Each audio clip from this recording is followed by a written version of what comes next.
for Ignazio Pedone from Binario Etico. So we play at home, and the speech is about Longhorn on Rancher, and we have time for a demo. So I think we can repeat the demo we did yesterday in Milan. This time we have more time to explain things a bit better. Okay, so good afternoon to everyone. I'm Ignazio Pedone, as Davide said, from Binario Etico. And today I'm gonna talk about Rancher and Longhorn, that are two cloud technologies which involve container orchestration and distributed block storage. And we are going to see also a quick demo, on how is it possible to deploy a service leveraging on those technologies. I want to make a quick introduction about Binario Etico. In particular, of course, we are involved in the cloud and infrastructure automation technologies. In particular, we main, let's say, with different activities, as you can see there. But in particular, we are involved in deployments of infrastructure and consultancy operation. And we leverage on the free and open source technology mainly. And what we are really proud of is that Binario Etico is a Rancher official partner. Just to, let's say, speed up a little bit, let's take a look to the agenda. Basically, what I want to introduce you, first of all, is a set of Kubernetes Open Challenge. Why is that? Because I want to explain why we need another orchestration platform on top of Kubernetes in order to add some features, let's say, that is needed in order to render, let's say, a better service to our client. Afterwards, I want to just talk a little bit about the concept of persistent storage in Kubernetes itself, and explain why Longhorn is something that, let's say, help us to deploy distributed block storage across different clusters and different nodes of the clusters. And afterwards, we will see, as I said, a quick demo on how is it possible to deploy a simple service. We just deploy an Atlassian Confluence server, something really simple. But just to get a little bit familiar with the interface and see how it's simple to use Longhorn inside the scope of the Rancher itself. So I'm going to show you really quickly. I guess that you know let's say the main words of Kubernetes. Basically, we are. I'm going to just present the basic concept about Kubernetes. I guess that you know that a pod is a collection of containers, which can, of course, be scaled in a replica set. Basically, we have the concept of deployment, which means we need to integrate different pods together in order to give a service. A service can be seen as a final service that we want to grant to a final user. So we can assign, of course, also a namespace, a name server to access this service. We also could leverage on different configuration, let's say, tool. Config maps could allow us to give some configuration in order to decouple, let's say, the logic of the pod itself to the configuration, something similar to, let's say, clouding logic. And also, we could leverage on the load balancing tools in order to route the traffic through, to our server in the best way possible. We probably will use some of the best-known technology to do so, such as Nginx and so on. What are the Kubernetes open challenges? Kubernetes is really powerful tools, but we still have some concerns about security, for instance. We need to manage the access control, and we need also to leverage on, let's say, a good approach as the RBAC, Role-Based Access Control, and we need to extend this kind of approach to all different clusters that we want to manage around the network.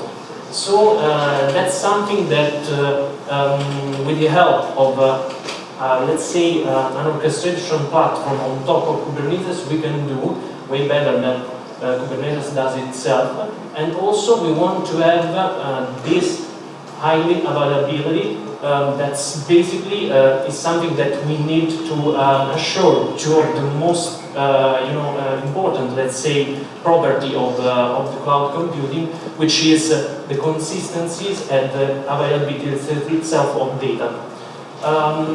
We can also want to have the possibility to troubleshoot our framework. So we want to have, let's say, we need to have a look at what is going on under the hood, and so we need the metrics, and we need a good way to analyze them. There are also some usability challenges, because it's not, let's say, a relation one-to-one from those of you starts from a Docker background, and also we need to make the deployment of services really simple. Instead of try to deploy service with an effort that is not necessary. What is Rancher? Rancher basically is an open source container manager, as I said, and what Rancher basically does is it gives us an easy to use interface to Kubernetes, of course. There is a management component for different part of the cluster that we could create with the Rancher itself. We have a possibility to automate the deployment, and also we have all the part concerning the role-based asset control and the policy enforcement. So we can create consistent policies that we could apply to our deployment. And also, Rancher is of course an open source solution, but we have a 24/7 enterprise grade support. So, our Rancher is capable of managing some of those open challenges that I mentioned before. Basically, the first things that Rancher does is allow us to deploy an entire Kubernetes cluster leveraging on Rancher Kubernetes engine in, let's say, some sort of plug-and-play way in which we could, with one click, let's say, deploy whatever cluster we want in both physical and virtual nodes. That's the first achievement, let's say. Afterwards, we could manage those clusters, and for what concerns the deployment itself, we could add some, let's say, security, because we could leverage on an internal and external authentication system. Just to note, there are several external authentication systems you could leverage directly from Rancher. And you could also manage storage, persistent storage, ephemeral storage, and you could separate and isolate the different pods through those, let's say, tools that you have. Project, you would make different namespaces and so on. Afterwards, you could manage also the pooling of the images.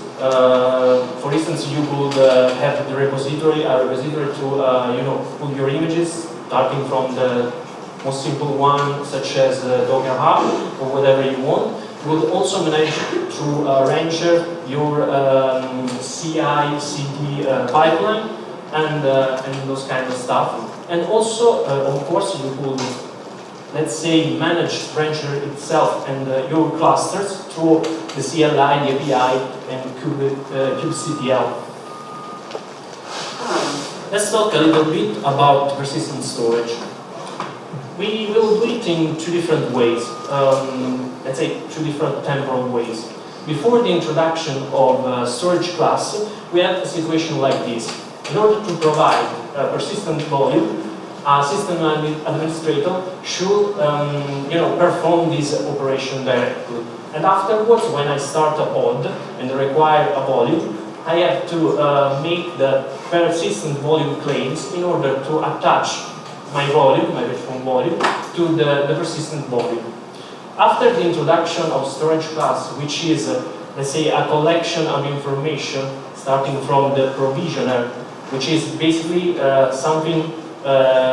someone, let's say, that could provide you persistent volumes, could be a software, for instance. Longhorn, as we will see in a minute, is a provisioner in the sense that could grant you on demand some volume. And a storage class is a collection of information on the provisioner, on the other information that you could want to insert in the request for provisioning of the volume, such as replicas, maybe. And you could, leverage on an architecture like this in the sense that when a pod requires a volume and made a persistent volume, they could pass through the storage class and the provisioner, and afterwards be attached to the persistent volume. Then there are two kinds of, let's say, storage. You could have a read-write once type of storage and a read-write many storage. Basically, the difference is about the time you could be able to write on a node, let's say. In the first kind of storage, you could write on one node at a given time, and in the second type of storage, you could write multiple nodes at the same time. And the difference is mainly on the type of deployment that you make. If we are talking about a statical set, we have the possibility to have just one volume attached to our pod, and so we are basically in that situation. Afterwards, on the contrary, on the other end, if we have, let's say, a deployment which share the same volume on different pods, we are in the second situation. Let's talk about Longhorn now. Longhorn, it's really simple to integrate on Rancher. Basically, you have to deploy it directly on the Kubernetes cluster. You can do it. And it's really simple. You could do it with one click, let's say, installation. And one of the most important thing about Longhorn is that it's an enterprise-grade distributed block storage, which means that you could use it in production. And it allows, of course, to make snapshot, backup, and restore your backup. And also, you could upgrade your Longhorn software without impacting on running volumes. And you could recover your replicas that you spread out maybe on different nodes through directly Longhorn. How does Longhorn work? Basically, when you want to grant the access to a volume starting from a pod, you will leverage on this structure. We have a lot of engine which will be created on the first request, and this engine could manage different replicas, which basically will be deployed on different physical node or virtual node, whatever your deployment is up to. And for each one of the pod, you will deploy a different engine. All those software components, let's say, are orchestrated by Kubernetes itself. How can we manage those different engines? We could leverage on the Longhorn Manager, which is also, Longhorn Manager is a software component which is deployed on Kubernetes cluster.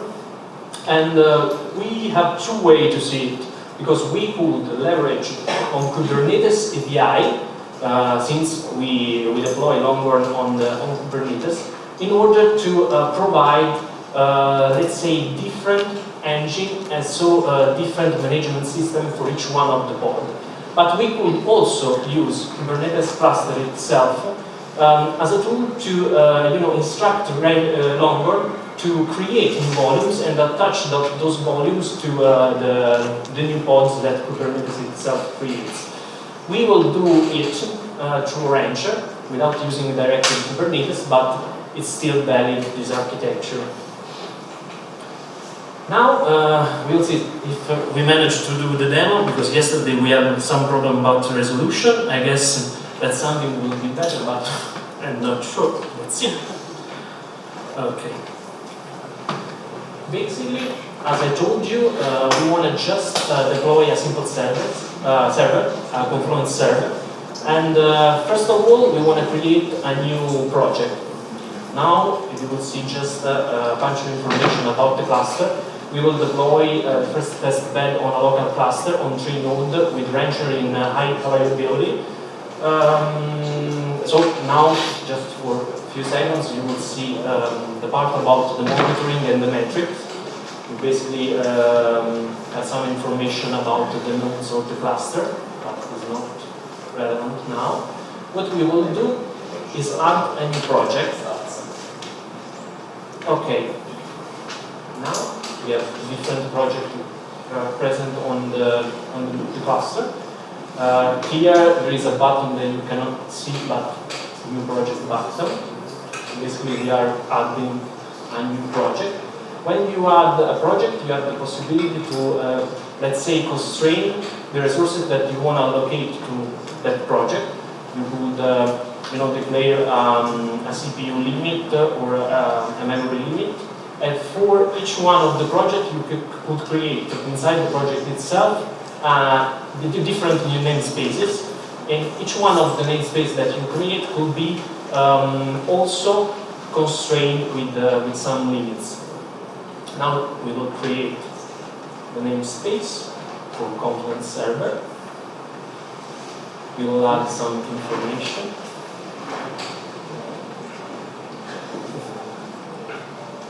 It's not so yet.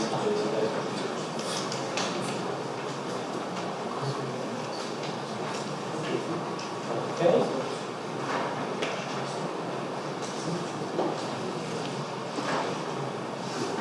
Afterward, we will create and launch the Confluent server application, starting from the project.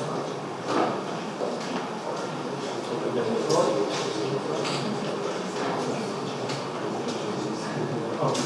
Okay.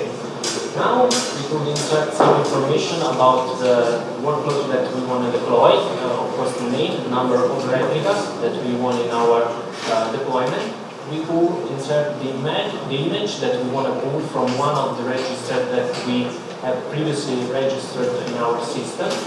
And we could indicate the namespace and some of information that are useful for our deployment, such as environment variables that we want in our pod scope.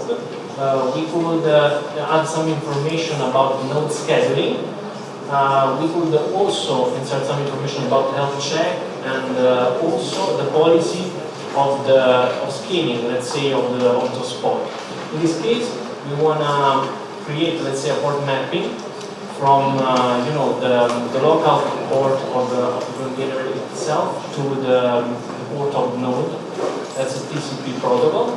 We will do that from the user interface. And in a second, we will see also the part about the volume declaration. That's the most relevant one is of our demo. Okay. Here we can see that we could choose the node in which we want to deploy our container, or we could apply different kind of policies based on maybe the metrics that we have created before. Also the health check mechanism.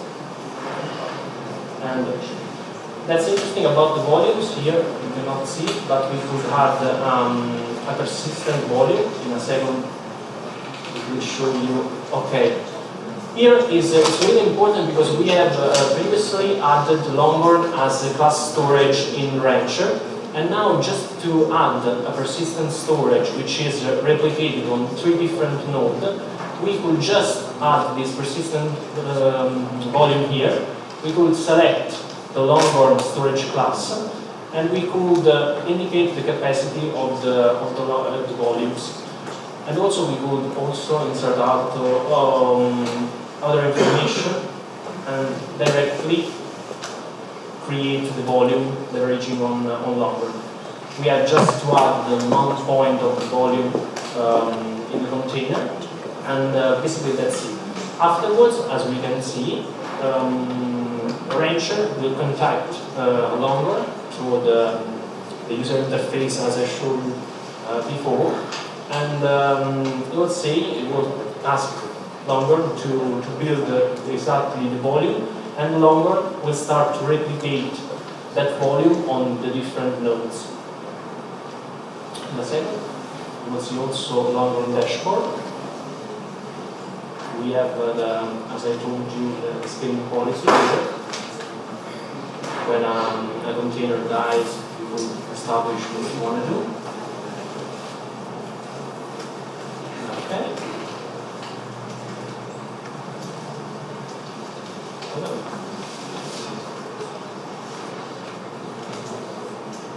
Okay. Now we launch the Confluent server.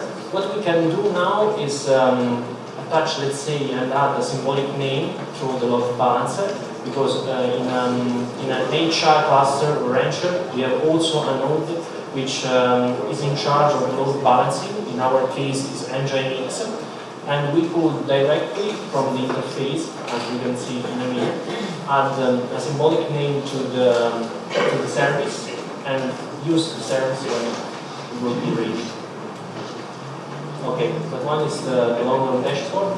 We show you the number of volume, the state of the volume.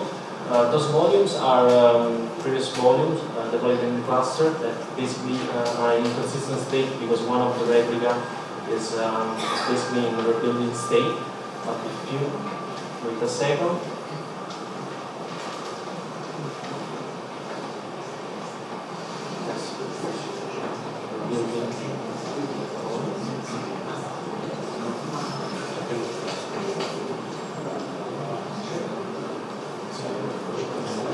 okay, now as you can see, Rancher has requested a new volume, so now he's in detection state because Longhorn has been created a different replica on different nodes.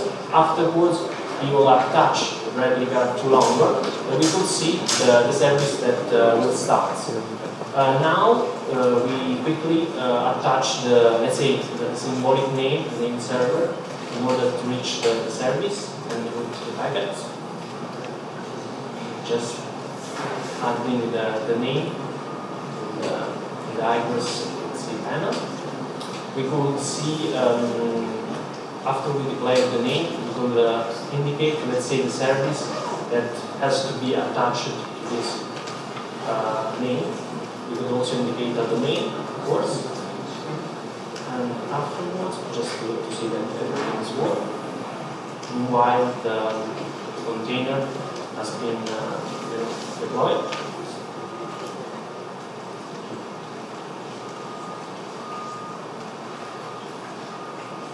Okay, so just a second.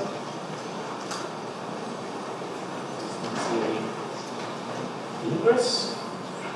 And okay, if we want to see that everything works, we will just open that, and in another panel we could see Confluent server that is running, and we can configure it without any problem. And that's basically it. Okay. Thank you for your attention. If you have any question,